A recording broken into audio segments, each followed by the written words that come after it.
Are you feeling lucky today?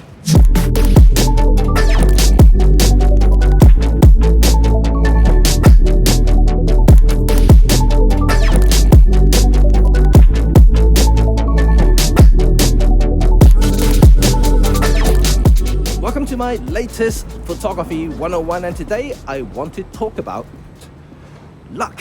Yes, is luck really important in your photography? Well, let's discuss this. So let me clarify one thing. Luck only plays the part when you are shooting in an uncontrolled environment. So if you are, let's say, in a studio, the risks of running into trouble is very minimum. So that luck element is only small, and that basically means that whether your model is having a good day or bad day. But outside, when you're shooting outside, just like what I do majority of my time, it's just that you kind of cannot expect to control the weather, the people, and the surrounding. Not only your client but everything else. So it could be a major problem, and but then over time you learn your experience. You kind of learn how to adapt to environment and different weather conditions, different lighting conditions. You just adapt to it and improvise when you're there. So I'm going to show an example later, and this is a classic shot that I've done, and I think I'll still consider this one of my best shots in recent times that I shot on Westminster Bridge with big band in the background.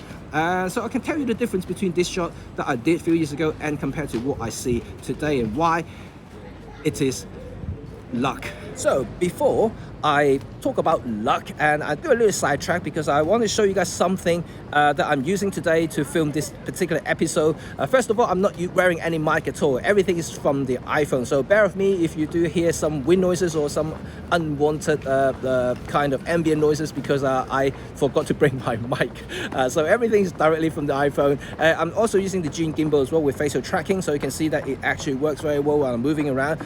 It is particularly useful when Tracy is not around. But yeah, things I want to show you guys is the sandmark stuff. As you guys know, you've been following this channel long enough that I do use sandmark stuff a lot. We've done a lot of review of their products. I'm not basically paid by them or anything like that, but I do use their stuff. I just want to show you guys how good they are if you are using your iPhone to do a lot of traveling, blogging, vlogging, and filming. So this is what I will tell you about, is the hybrid filter. It's quite new, and I love it because I do use the cinema kit, which is ND filter. If you're into filming, you know how important ND filter is to get the cinematic film frame rate for your camera. So like if you want to reduce the light to down to the level you can film at 24 to 50, 30 frames per second, you do need an ND filters. But then even for photography, then you want to use something like the polarizer to get the maximum saturations and contrast from your shot, and also at the same time reducing glares and reflection from unwanted surfaces.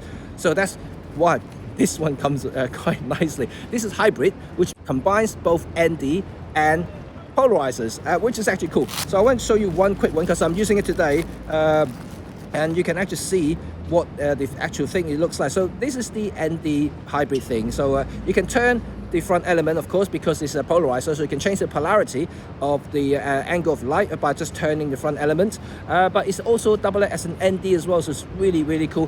When you have that, turning this, you can actually remove a lot of the glare or reflection from glass surfaces, which is super helpful, if you don't want that in your shot, and also at the same time reducing frame rate. So this is particularly useful for filming, but you can also use it for long exposure. So remember, if you're using ND64, this will reduce the amount of light going to your camera sensors by quite a bit. So now with iPhone, it's actually quite cool because you have night mode, and also the fusion thing that is going on now. You can achieve quite high quality slow shutter shot with this thing. So I do urge you to try if you haven't tried it before.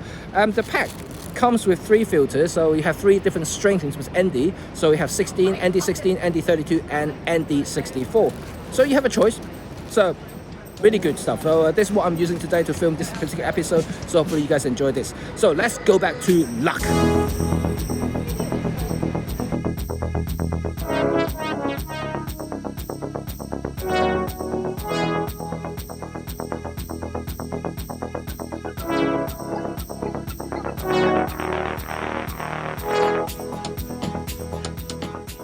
So as you can see that Westminster Bridge is just right there, and Yeah, today is a very sunny day, of course, but even that, the weather can change dramatically within minutes. I was standing there for just to show you guys the unpredictability of weather. I was standing there for about 5 minutes, and you can really see cloud can move in very quickly, and then suddenly become overcast, and then split second later it becomes super sunny, just like this.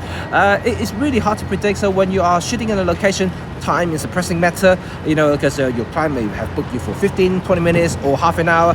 You can't waste time on waiting for that perfect moment as well. So you have to kind of strike the balance there. And so this shot that I'm going to show you now is it's basically, I took my clients to the bridge. It was kind of similar time of the year as well, about November time, so it's quite cold.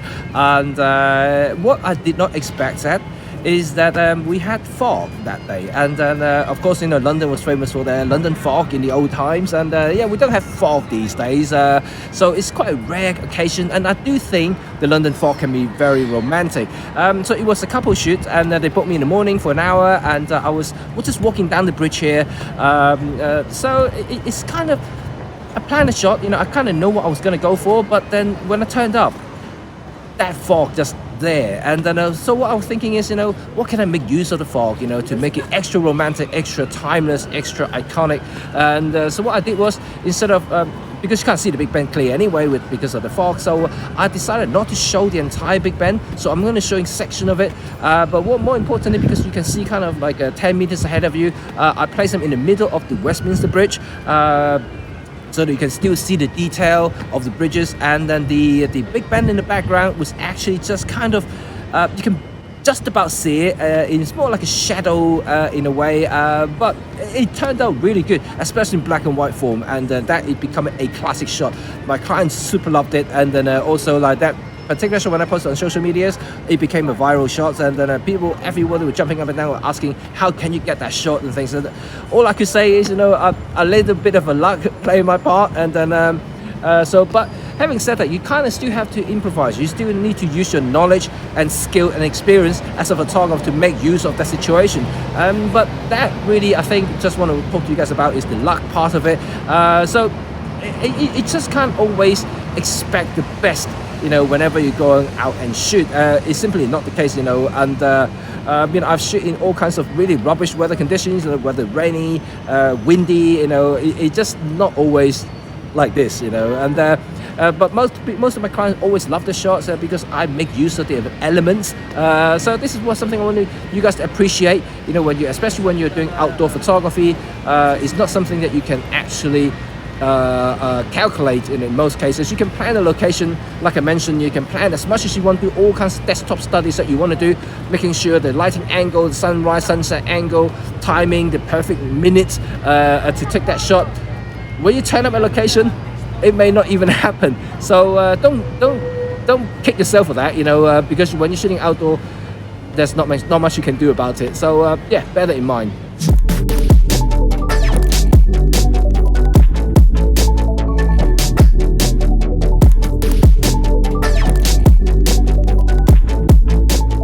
This is the end of the video, and hope you guys enjoyed this particular photography 101 about luck. And yes, I do think luck plays a big part in my photography, especially because I shoot outdoor a lot. And what do you guys think about luck in general, about your photography? Maybe anything. Have a conversation down in the comment section down below, and let's have some fun about this particular topic. So hope you guys enjoy 101, because this series is all about photography, how I want to share my experience and my skills with you guys and make you guys basically a better photographer in general, not just physically skills but also mentally as well. And so hope you guys enjoy. Don't forget to subscribe our channel if this is your first time here, and put on the bell notification so you know when our new video is coming out. Until next time though, I'll see you guys all soon. Whoosh!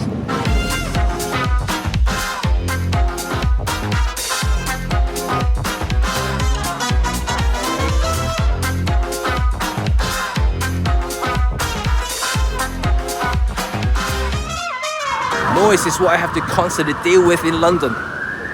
Not great at all. And I do like this G&Q2, super tiny, and it works great with my iPhone. So yeah, my favorite gimbal of all time just landed